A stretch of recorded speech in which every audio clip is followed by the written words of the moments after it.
Coming up on this episode of How We Built It, we meet the Chief Innovation Officer for LaLiga's analytics-rich fan engagement platform built on Azure. Now, we're going to look at what went into designing the platform to support millions of sports queries simultaneously as fans globally engage with the Liga through the intelligent real-time virtual assistant accessible on their preferred devices and channels. So today I'm joined by Minerva Santana from LaLiga. Welcome. Hi, Jeremy. Thanks for having me in the show. So if you're not familiar with LaLiga, let me set some context here. It's one of the most popular professional sports leagues in the world and has a huge fixture of the Spanish culture. Now, your charter basically is to stay ahead of technology and what you can do to innovate with new experiences to really help keep LaLiga's massive fan base engaged and also happy.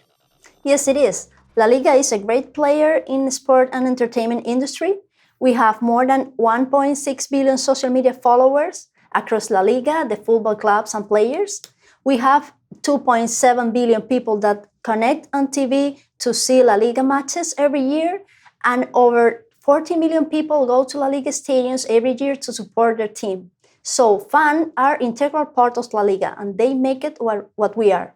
Our focus on digital engagement is to keep in touch with the needs of our fans to deliver better experience to them. Right, and you've got a massive digital estate right now with something like 70 different digital assets across websites, apps, and also games. Yes, our goal is to reach every channel where our fans are to give them the information and experience they want where they want it. To date, we've delivered experience in web and also in mobile apps and games, but we also want to deliver new experience with the latest techs such as ambient computing. For example, we want our fans to be able to access and interact credible information directly from the source of the truth through different technologies such as Skype or Google Assistant.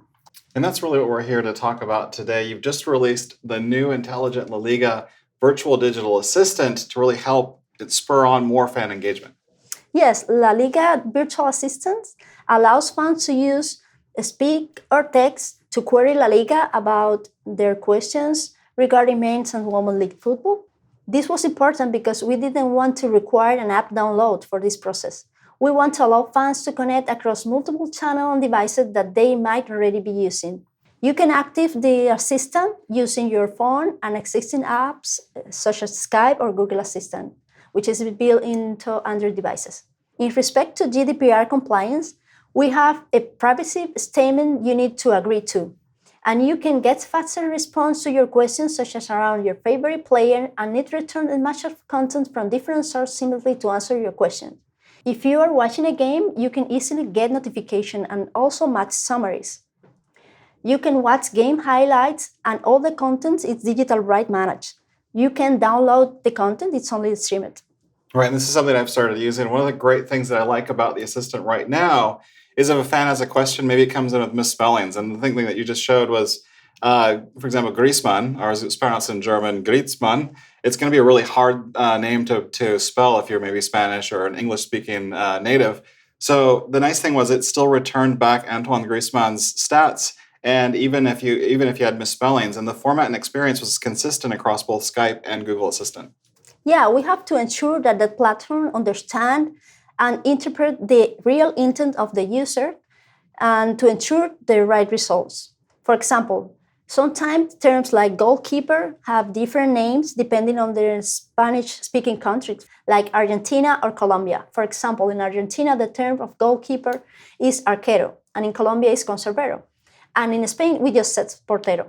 Right, I can see how that would be really, really challenging in terms of being able to interpret all of those. So why don't we switch gears, though, and talk about conceptualizing and kind of how you built out the engagement platform? Well, we know that we had to plan a lot of things. For example, with 1.6 billion social media followers, we had to plan for million queries on the system at any time, so the system had to be scalable and resilient. Next, as you saw, we want to allow fans to connect in the way they want to connect with no downtime wherever they are. Then, of course, the foundation of all of this had to be a rich analytic platform so that La Liga not only serves up what fans want, but is able to preempt their needs to deliver more relevant information and experiences and keep them continually engaged. So very good stuff. So why don't we switch to the architecture? I know there are some services that already existed. What existed before and really what changed in terms of the new platform and the new model? Okay, we were already using cloud computing Over the past 2 years, we have built a digital content platform to serve as a hub of content and deliver all the information constantly updated. We use the Microsoft Sport digital platform, comprising sport data and identification, as well as our LaLiga hub, comprising content such as pictures of team logos and players in any media format. The LaLiga digital assistants communicate with the platform, and it builds on top of the intelligent Azure Bot Service, which allows us to support any channel and device in a single platform and deliver a consistent experience across different display parameters. Each channel is built as a fully managed PaaS app service, allowing it independent scale. We use a connector between LaLiga Assistant and Azure to connect to channels. We've started with Skype and Google Assistant, but we are planning to deliver more channels over the time. All right, so why don't you walk us through the typical query process when a question's being asked maybe through Google Assistant or from Skype? Well, queries typically come speak or text, then query pass through LaLiga virtual assistant, and cognitive servers do a lot of things like converting speak to text, text analytics to detect the language, spell check to correct and interpret the real meaning of a word, language understanding in Spanish, English, regional variations, and more informal speak, including intent and sentiment, as well as content moderation to detect inappropriate language. Once we understand the query, we are able to serve out answers from our data sources, and then the answers is returned back to the user. So with the massive amount of fans that you have, 1.6 billion of them, how do you make sure that you're able to handle the different volume, that high volume of queries, and make sure you can capture and both respond to those queries quickly? Well, this is where things becomes interesting, because in football, there's a lot of historical data about teams, player, performance from years or even decades at the same time. A lot of queries are focused in the moment when the game is going on. So we divide incoming queries into non-live and live queries. As you ask the question, we'll determine if the match is happening now, if it's happening in the past, or if it is happening in the future. For non-live queries, such as how many goals did Lionel Messi score last season, the result is answered once from the SQL database, then catching Reddit's catch if the same question comes later. We schedule data pulls regularly to have the bot seeders talk to the API that connect to our digital sport platform and bring new data into the SQL so answers are available for common questions as they come in. So what about live queries? So when a match is going on and I ask a question, what happens there? Live queries are more interesting because the data is constantly changing. So if the match is running, we query the digital sport platform API directory to retrieve instant statistics. Here's where our fans can even subscribe to real-time notifications.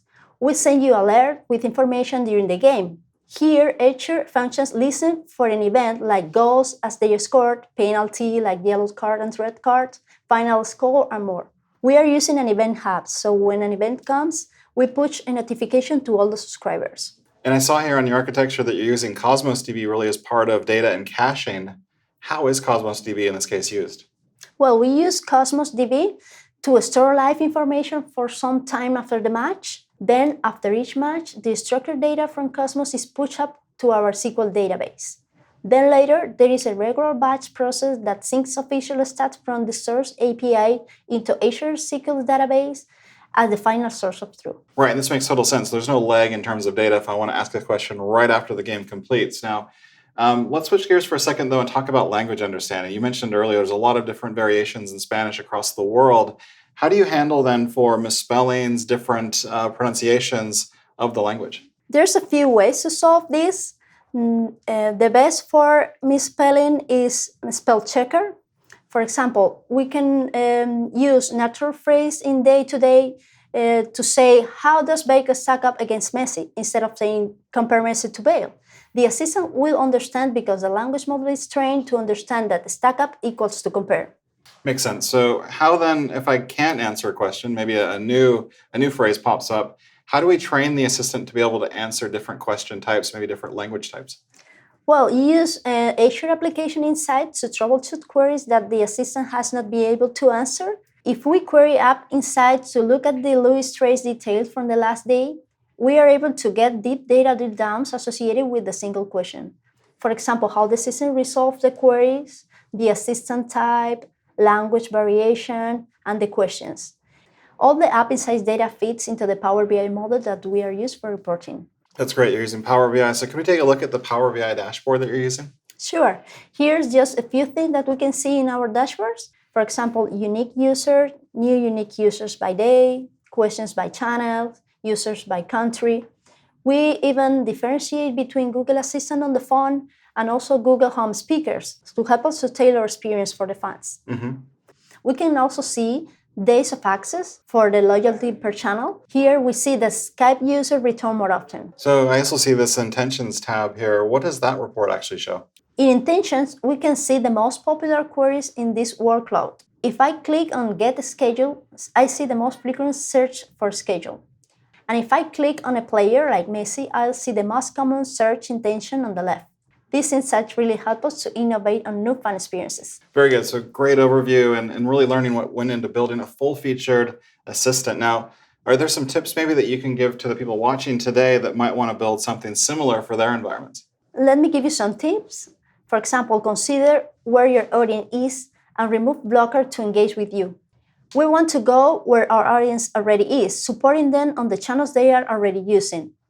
And that also meant picking a platform that supports a variety of channels and languages. And choose a platform to approach that helps you to learn and discover new insights. In our case, we are constantly learning more about how to best serve our fans, and that all fits into delivering a new experience and constantly innovation. These are really great tips, Minerva. Thanks again for joining us today. And by the way, if you want to try out LaLiga's virtual assistant, it's available directly for Skype and Google right now, and more channels are coming soon. Also, because it's browser-based, it's also ubiquitous across LaLiga's branded services as well.